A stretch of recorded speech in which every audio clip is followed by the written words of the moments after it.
ಆಕಾಶವಾಣಿ ಪ್ರದೇಶ ಸಮಾಚಾರ ಓದುತ್ತಿರುವವರು ಆರತಿ ದೇವಶಿಖಾಮಣಿ. ಮುಖ್ಯಾಂಶಗಳು: ಕಡಲ ಪವನ ಶಕ್ತಿ ಉತ್ಪಾದನೆಗೆ ಮಂಗಳೂರಿಗೆ ಆದ್ಯತೆ ನೀಡುವಂತೆ ಸಂಸದ ಕ್ಯಾಪ್ಟನ್ ಬ್ರಿಜೇಶ್ ಚೌಟ್ ಕೇಂದ್ರಕ್ಕೆ ಮನವಿ.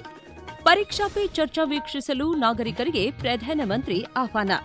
ಫೆಬ್ರವರಿ 6ರಿಂದ 3 ದಿನಗಳ ಕಾಲ ಬೆಂಗಳೂರಿನಲ್ಲಿ ಅಂತಾರಾಷ್ಟ್ರೀಯ ವಾಣಿಜ್ಯ ಮೇಳ ಆಯೋಜನೆ. ಅನಾನ್ಯತೆಯಿಂದ ಒಗ್ಗೂಡಿ ಧ್ಯೇಯವಾಕ್ಯದೊಂದಿಗೆ ಇಂದು ವಿಶ್ವ ಕ್ಯಾನ್ಸರ್ ಜಾಗೃತಿ ದಿನ. ಈಗ ವಾರ್ತೆಗಳ ವಿವರ.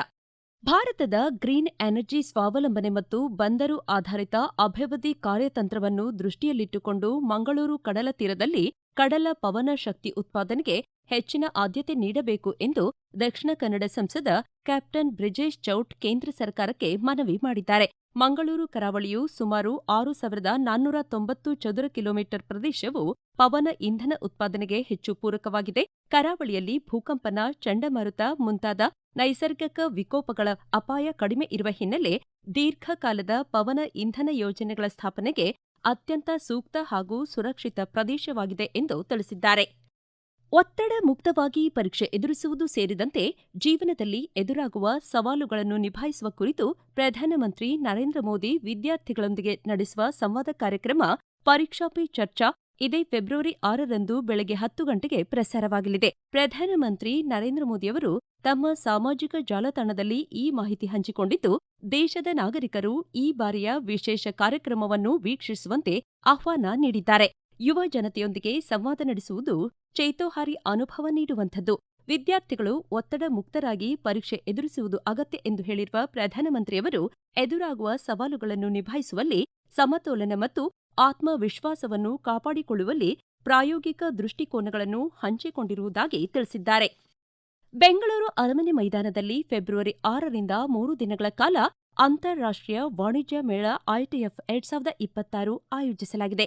ಈ ಮಹತ್ವದ ಮೇಳದಲ್ಲಿ ಸಾವಯವ ಕೃಷಿ, ಸಮಗ್ರ ಕೃಷಿ ಪದ್ಧತಿಗಳು, ಸಿರಿಧಾನ್ಯ ಆಧಾರಿತ ಮೌಲ್ಯವರ್ಧಿತ ಉತ್ಪನ್ನಗಳು, ಆಧುನಿಕ ಸಂಸ್ಕರಣಾ ತಂತ್ರಜ್ಞಾನಗಳು, ಪರಿಣಾಮಕಾರಿ ಬ್ರ್ಯಾಂಡಿಂಗ್, ರಾಷ್ಟ್ರೀಯ ಹಾಗೂ ಅಂತಾರಾಷ್ಟ್ರೀಯ ಮಾರುಕಟ್ಟೆ ಸಂಪರ್ಕಗಳು ಮತ್ತು ನವೀನ ಕೃಷಿ ತಂತ್ರಜ್ಞಾನಗಳ ಕುರಿತು ಸಮಗ್ರ ಮಾಹಿತಿ ಹಾಗೂ ಆಕರ್ಷಕ ಪ್ರದರ್ಶನಗಳು ಲಭ್ಯವಿರಲಿವೆ. ರಾಜ್ಯದ ಎಲ್ಲ ರೈತರು, ಕೃಷಿ ವಿದ್ಯಾರ್ಥಿಗಳು ಮತ್ತು ಕೃಷಿ ಕ್ಷೇತ್ರದ ತಜ್ಞರು ಈ ಮೇಳದಲ್ಲಿ ಭಾಗವಹಿಸಲು ಮನವಿ ಮಾಡಲಾಗಿದೆ. ಇಂದು ವಿಶ್ವ ಕ್ಯಾನ್ಸರ್ ಜಾಗೃತಿ ದಿನ. ಕ್ಯಾನ್ಸರ್ ಬಗ್ಗೆ ಜಾಗೃತಿ ಮೂಡಿಸಲು, ಬದಲಾವಣೆಯನ್ನು ಪ್ರೇರೇಪಿಸಲು ಮತ್ತು ಕ್ಯಾನ್ಸರ್ನ ಜಾಗತಿಕ ಪರಿಣಾಮಗಳನ್ನು ಕಡಿಮೆ ಮಾಡಲು ಪ್ರತಿ ವರ್ಷ ವಿಶ್ವದಾದ್ಯಂತ ವಿಶ್ವ ಕ್ಯಾನ್ಸರ್ ಜಾಗೃತಿ ದಿನವನ್ನು ಫೆಬ್ರವರಿ 4ರಂದು ಆಚರಿಸಲಾಗುತ್ತದೆ. ಅನನ್ಯತೆಯಿಂದ ಒಗ್ಗೂಡಿ ಧ್ಯೇಯವಾಕ್ಯದೊಂದಿಗೆ ಇಂದು ವಿಶ್ವ ಕ್ಯಾನ್ಸರ್ ಜಾಗೃತಿ ದಿನ ಆಚರಿಸಲಾಗುತ್ತದೆ. ಸಾರ್ವಜನಿಕ ಕಾರ್ಯಕ್ರಮ, ಜಾಗೃತಿ ಅಭಿಯಾನ ಮತ್ತು ಶೈಕ್ಷಣಿಕ ಕಾರ್ಯಕ್ರಮಗಳಂಥ ವಿವಿಧ ಕಾರ್ಯಕ್ರಮಗಳನ್ನು ಆಯೋಜಿಸುವ ಮೂಲಕ ಜನರಲ್ಲಿ ಜಾಗೃತಿ ಮೂಡಿಸಲಾಗುತ್ತದೆ. ಕ್ಯಾನ್ಸರ್ ಜಾಗೃತಿ ಕುರಿತು ಪ್ರದೇಶ ಸಮಾಚಾರಕ್ಕಾಗಿ ಮಾಹಿತಿ ನೀಡಿದ್ದಾರೆ ಹುಬ್ಬಳ್ಳಿಯ ಕ್ಯಾನ್ಸರ್ ಹಿರಿಯ ತಜ್ಞರಾದ ಡಾ ಎಂಜಿ ಗಿರಪ್ಪಗೌಡರ್. ಕ್ಯಾನ್ಸರ್ ಅಂತಂದ್ರೆ ಎಲ್ರಿಗೂ ಭಯ ಬರ್ತದೆ. ಆದ್ರೆ ಈ ಭಯಕ್ಕಿಂತ ನಮಗೆ ಜ್ಞಾನ, ನಿರೀಕ್ಷೆ ಮತ್ತೆ ನಮ್ಮ ಕಾರ್ಯವೈಖರಿ ಏನಿದೆ ಬಹಳ ಮುಖ್ಯ. ಈ ವಿಶ್ವ ಕ್ಯಾನ್ಸರ್ ದಿನ 2026 ಥೀಮ್ ಏನೈತಪ್ಪ ಅಂತಂದ್ರೆ, ಪ್ರತಿಯೊಬ್ಬ ಕ್ಯಾನ್ಸರ್ ರೋಗಿ ವಿಭಿನ್ನವಾಗಿರ್ತಾನೆ, ಒಟ್ಟಾಗಿ ನಿಂತಾಗ ನಾವೆಲ್ಲರೂ ಬಲಿಷ್ಠರಾಗಿರ್ತೀವಿ ಅಂತ ಹೇಳೋದು ಇದು ಒಂದು ಥೀಮ್. ಕ್ಯಾನ್ಸರ್ ಚಿಕಿತ್ಸೆಯಲ್ಲಿ ಈಗ ಪ್ರತಿಯೊಬ್ಬರಿಗೂ ಕೂಡ ವೈಯಕ್ತಿಕವಾಗಿ ಚಿಕಿತ್ಸೆ ಇರ್ತದೆ, ನಿಖರವಾಗಿರ್ತದೆ ಮತ್ತೆ ಅತ್ಯಾಧುನಿಕ ಯಂತ್ರಗಳನ್ನ ಬಳಸಲಾಗ್ತಾ ಇದೆ. ಅನೇಕ ಕ್ಯಾನ್ಸರ್ಗಳು ಆರಂಭಿಕ ಹಂತದಲ್ಲಿ ಡಿಟೆಕ್ಟ್ ಮಾಡಿದ್ರೆ ಕಂಪ್ಲೀಟ್ ಕ್ಯೂರ್ ಮಾಡಬಹುದು. ಕಿಮೊಥೆರಪಿ ಇರ್ಬೋದು, ರೇಡಿಯೇಷನ್ ಇರ್ಬೋದು, ಇಮ್ಯುನೋಥೆರಪಿ ಇರ್ಬೋದು, ಟಾರ್ಗೆಟೆಡ್ ಥೆರಪಿ ಇರ್ಬೋದು, ಇವೆಲ್ಲವೂ ಕೂಡ ಇತ್ತೀಚಿನ ದಿನಗಳಲ್ಲಿ ಯೂಸ್ ಮಾಡ್ತಾ ಇದೀವಿ. ಈ ಮನವನ ಗುಣಮಟ್ಟವನ್ನ ಜಾಸ್ತಿ ಮಾಡ್ತಾ ಇದಾವು. ಲೇಟ್ ಆಗಿ ಕ್ಯಾನ್ಸರ್ ಡಿಟೆಕ್ಟ್ ಆದ್ರೆ ಸ್ವಲ್ಪ ಗುಣಮುಖ ಆಗುವಂತ ಚಾನ್ಸಸ್ ಕಡಿಮೆ ಇರ್ತದೆ. ತಂಬಾಕನ್ನ ಯಾವುದೇ ರೂಪದಲ್ಲಿ ಸೇವಿಸಬಾರದು. ಆರೋಗ್ಯಕರ ಆಹಾರವನ್ನ ಸೇವಿಸಬೇಕು ಮತ್ತು ನಿಯಮಿತವಾಗಿ ವ್ಯಾಯಾಮವನ್ನ ಮಾಡಬೇಕು. ಮಹಿಳೆಯರು ಎಸ್ಪೆಷಲಿ ಗರ್ಭಕಂಠದ ಕ್ಯಾನ್ಸರ್ ಇರ್ಬೋದು, ಅದಕ್ಕೆ ಲಸಿಕೆ ಪಡಿಬೇಕು. ತಪಾಸಣೆಯನ್ನ ರೆಗ್ಯುಲರ್ ಆಗಿ ಮಾಡಿಸ್ಕೋಬೇಕು. ಸ್ತನ, ಬಾಯಿ ಕ್ಯಾನ್ಸರ್, ಗರ್ಭಕಂಠದ cancer, prostate cancer, colon cancer ಇವುಗಳನ್ನ ಸ್ಕ್ರೀನಿಂಗ್ ಮಾಡೋದ್ರಿಂದ ಅರ್ಲಿಯಾಗಿ ಕಂಡುಹಿಡಿಯಬಹುದು. ಗಡ್ಡೆ ಇರ್ಬೋದು, ಗುಣಮುಖವಾಗದ ಗಾಯ ಇರ್ಬೋದು, ತೂಕ ಕಡಿಮೆ ಆಗೋದಿರ್ಬೋದು, ನಿರಂತರವಾಗಿ ಕೆಮ್ಮು ಇರ್ಬೋದು ಅಥವಾ ರಕ್ತಸ್ರಾವ ಇರ್ಬೋದು, ಇವುಗಳನ್ನ ನಿರ್ಲಕ್ಷಿಸಬಾರದು. ವಿಶ್ವ ಕ್ಯಾನ್ಸರ್ ದಿನ ನಾವೆಲ್ಲರೂ ಪ್ರತಿಜ್ಞೆ ಮಾಡೋಣ, ಭಯವನ್ನ ಮುರಿಯೋಣ, ಮೌನವನ್ನ ತೊರೆಯೋಣ ಮತ್ತೆ ಶೀಘ್ರ ಪರೀಕ್ಷೆ ಮಾಡಿಸ್ಕೊಡೋಣ. ಶೀಘ್ರವಾಗಿ ಚಿಕಿತ್ಸೆಯನ್ನ ಪಡೆಯೋಣ. ವಿಶ್ವ ಕ್ಯಾನ್ಸರ್ ಜಾಗೃತಿ ದಿನದ ಅಂಗವಾಗಿ ಮಜೇದ್ಯಾ ಫೌಂಡೇಶನ್ ಸಹಯೋಗದಲ್ಲಿ ಧಾರವಾಡದ ವಿಕಲಾಂಗಚೇತನರು ಮತ್ತು ಹಿರಿಯ ನಾಗರಿಕರ ಸಬಲೀಕರಣ ಇಲಾಖೆ ಹಾಗೂ ಸ್ವಾಮಿ ವಿವೇಕಾನಂದ ಯೂತ್ ಮೂವ್ಮೆಂಟ್ ವತಿಯಿಂದ ಹುಬ್ಬಳ್ಳಿಯ ನವನಗರದ ರಮೀಲಾ ಹಾಸ್ಪೈಸ್ ಕ್ಯಾನ್ಸರ್ ಆರೈಕೆ ಮತ್ತು ಉಪಶಮನ ಆರೈಕೆ ಕೇಂದ್ರದ ಕ್ಯಾಂಪಸ್ನಲ್ಲಿ ಇಂದು ಬೆಳಗ್ಗೆ 10:30ಕ್ಕೆ ಪ್ಯಾಲಿಯೇಟಿವ್ ಕೇರ್ ಮತ್ತು ಜೀವನ ಕೌಶಲಗಳ ತರಬೇತಿ ಕಾರ್ಯಾಗಾರ ಆಯೋಜಿಸಲಾಗಿದೆ. ಈ ಕಾರ್ಯಕ್ರಮದ ಅಧ್ಯಕ್ಷತೆಯನ್ನು ಮಜೀದಿಯಾ ಫೌಂಡೇಶನ್ನ ಚೇರ್ಮನ್ ಜಿತೇಂದ್ರ ಮಜೀದಿಯಾ ವಹಿಸಲಿದ್ದಾರೆ.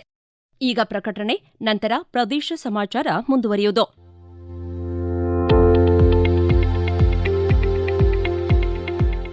ನಮ್ಮ ಎಲ್ಲ ರಾಷ್ಟ್ರೀಯ ವಾರ್ತೆಗಳು ಹಾಗೂ ಪ್ರದೇಶ ಸಮಾಚಾರ ಈಗ ಆಕಾಶವಾಣಿ ನ್ಯೂಸ್ ಕನ್ನಡ ಯೂಟ್ಯೂಬ್ ಚಾನೆಲ್ನಲ್ಲಿ ಲಭ್ಯ. ನಮ್ಮ ಎಕ್ಸ್ ಖಾತೆ ಮತ್ತು ಇನ್ಸ್ಟಾಗ್ರಾಂ ಖಾತೆ ಆಕಾಶವಾಣಿ ನ್ಯೂಸ್ ಕನ್ನಡ. ಹೆಚ್ಚಿನ ಮಾಹಿತಿಗಾಗಿ ನಮ್ಮ ಫೇಸ್ಬುಕ್ ಖಾತೆ ಆಕಾಶವಾಣಿ ವಾರ್ತೆ ಕನ್ನಡವನ್ನು ಅನುಸರಿಸಿ.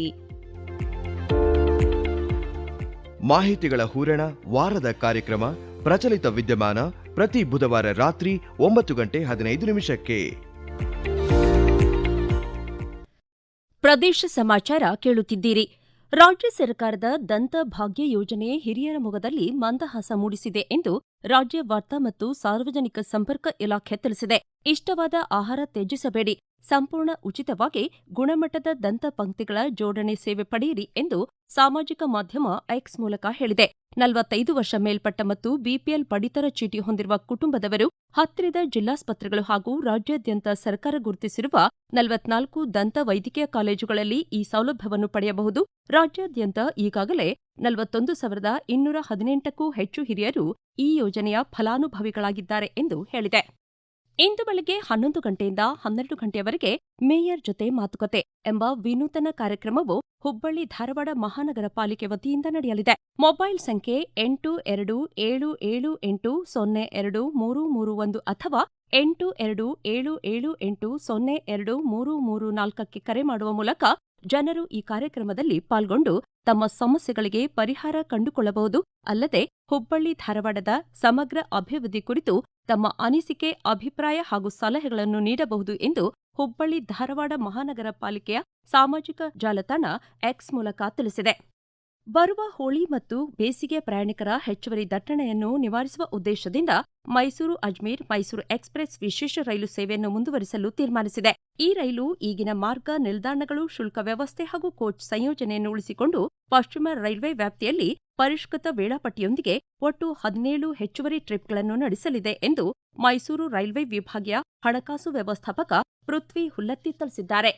ಹುಬ್ಬಳ್ಳಿ ಧಾರವಾಡದ ಬೀದಿಗಳನ್ನು ಮತ್ತಷ್ಟು ಉಜ್ವಲಗೊಳಿಸಲು ಮತ್ತು ವಿದ್ಯುತ್ ವೆಚ್ಚದಲ್ಲಿ ಭಾರೀ ಉಳಿತಾಯ ಮಾಡುವ ನಿಟ್ಟಿನಲ್ಲಿ ಹುಬ್ಬಳ್ಳಿ ಧಾರವಾಡ ಮಹಾನಗರ ಪಾಲಿಕೆಯು 93 ಕೋಟಿ ರೂಪಾಯಿ ವೆಚ್ಚದ ಮಹತ್ವಾಕಾಂಕ್ಷೆಯ ಎಲ್ಇಡಿ ದೀಪ ಅಳವಡಿಕೆ ಯೋಜನೆಗೆ ಚಾಲನೆ ನೀಡಲಿದೆ ಎಂದು ಹುಬ್ಬಳ್ಳಿ ಧಾರವಾಡ ಮಹಾನಗರ ಪಾಲಿಕೆ ತಿಳಿಸಿದೆ. ಈ ಯೋಜನೆಯಡಿ ನಗರದಾದ್ಯಂತ ಇರುವ ಸುಮಾರು 77,000 ಸಾಂಪ್ರದಾಯಿಕ ಬೀದಿ ದೀಪಗಳನ್ನು ಬದಲಿಸಿ ಅತ್ಯಾಧುನಿಕ ಹಾಗೂ ಹೆಚ್ಚು ಬೆಳಕು ನೀಡುವ ಎಲ್ಇಡಿ ದೀಪಗಳನ್ನು ಅಳವಡಿಸಲಾಗುತ್ತಿದೆ ಎಂದು ಸಾಮಾಜಿಕ ಮಾಧ್ಯಮದ ಮೂಲಕ ಮಾಹಿತಿ ನೀಡಿದೆ. ಇದರಿಂದ ಪಾಲಿಕೆಗೆ ವಾರ್ಷಿಕವಾಗಿ ಸುಮಾರು 12ರಿಂದ 16 ಕೋಟಿ ರೂಪಾಯಿಗಳಷ್ಟು ವಿದ್ಯುತ್ ಬಿಲ್ ಉಳಿತಾಯವಾಗಲಿದೆ ಎಂದು ಅಂದಾಜಿಸಲಾಗಿದೆ. ಕೇವಲ 8ರಿಂದ 10 ತಿಂಗಳ ಅವಧಿಯಲ್ಲಿ ಪೂರ್ಣಗೊಳ್ಳಲಿರುವ ಈ ಯೋಜನೆಯು ನಗರದ ರಸ್ತೆಗಳಲ್ಲಿ ಸುರಕ್ಷತೆಯನ್ನು ಹೆಚ್ಚಿಸುವುದಲ್ಲದೆ ಸೆಂಟ್ರಲ್ ಕಂಟ್ರೋಲ್ ಮಾನಿಟರಿಂಗ್ ಸಿಸ್ಟಂ ಮೂಲಕ ಬೀದಿ ದೀಪಗಳ ಮೇಲೆ ನಿಗಾ ಇಡಲು ಸಹಕಾರಿಯಾಗಲಿದೆ ಎಂದು ಹುಬ್ಬಳ್ಳಿ ಧಾರವಾಡ ಮಹಾನಗರ ಪಾಲಿಕೆ ತಿಳಿಸಿದೆ. ಶ್ರೀಶೈಲದ ಶ್ರೀ ಅಕ್ಕಮಹಾದೇವಿ ಚೈತನ್ಯ ಪೀಠ ಕೊಡಮಾಡುವ ಶ್ರೀ ಅಕ್ಕಮಹಾದೇವಿ ರಾಷ್ಟ್ರೀಯ ಪುರಸ್ಕಾರಕ್ಕೆ ಧಾರವಾಡದ ಅಕ್ಕನ ಬಳಗ ಆಯ್ಕೆಯಾಗಿದೆ. ಇದೇ ತಿಂಗಳ 6 ಮತ್ತು 7ರಂದು ಶ್ರೀಶೈಲದ ಶ್ರೀ ಅಕ್ಕಮಹಾದೇವಿ ಚೈತನ್ಯ ಪೀಠದಲ್ಲಿ ನಡೆಯುವ ಶ್ರೀ ಅಕ್ಕಮಹಾದೇವಿ ಬಹುಭಾಷಾ ರಾಷ್ಟ್ರೀಯ ವಿಚಾರ ಸಂಕಿರಣ ಮತ್ತು ಗ್ರಂಥಗಳ ಬಿಡುಗಡೆ, ಸಾಂಸ್ಕೃತಿಕ ಭವನ ಉದ್ಘಾಟನೆ ಸಮಾರಂಭದಲ್ಲಿ ಪ್ರಶಸ್ತಿಯನ್ನು ಪ್ರದಾನ ಮಾಡಲಾಗುವುದು ಎಂದು ಪ್ರಕಟಣೆ ತಿಳಿಸಿದೆ. ಕೊನೆಯಲ್ಲಿ ಮತ್ತೊಮ್ಮೆ ಮುಖ್ಯಾಂಶಗಳು. ಕಡಲ ಪವನ ಶಕ್ತಿ ಉತ್ಪಾದನೆಗೆ ಮಂಗಳೂರಿಗೆ ಆದ್ಯತೆ ನೀಡುವಂತೆ ಸಂಸದ ಕ್ಯಾಪ್ಟನ್ ಬ್ರಿಜೇಶ್ ಚೌಟ್ ಕೇಂದ್ರಕ್ಕೆ ಮನವಿ. ಪರೀಕ್ಷಾ ಪೇ ಚರ್ಚಾ ವೀಕ್ಷಿಸಲು ನಾಗರಿಕರಿಗೆ ಪ್ರಧಾನಮಂತ್ರಿ ಆಹ್ವಾನ. ಫೆಬ್ರವರಿ 6ರಿಂದ 3 ದಿನಗಳ ಕಾಲ ಬೆಂಗಳೂರಿನಲ್ಲಿ ಅಂತಾರಾಷ್ಟ್ರೀಯ ವಾಣಿಜ್ಯ ಮೇಳ ಆಯೋಜನೆ. ಅನನ್ಯತೆಯಿಂದ ಒಗ್ಗೂಡಿ ಧ್ಯೇಯವಾಕ್ಯದೊಂದಿಗೆ ಇಂದು ವಿಶ್ವ ಕ್ಯಾನ್ಸರ್ ಜಾಗೃತಿ ದಿನ. ಇಲ್ಲಿಗೆ ಪ್ರದೇಶ ಸಮಾಚಾರ ಮುಕ್ತಾಯವಾಯಿತು. ನಮ್ಮ ಮುಂದಿನ ರಾಷ್ಟ್ರೀಯ ವಾರ್ತಾ ಪ್ರಸಾರ 7:35 ನಿಮಿಷಕ್ಕೆ.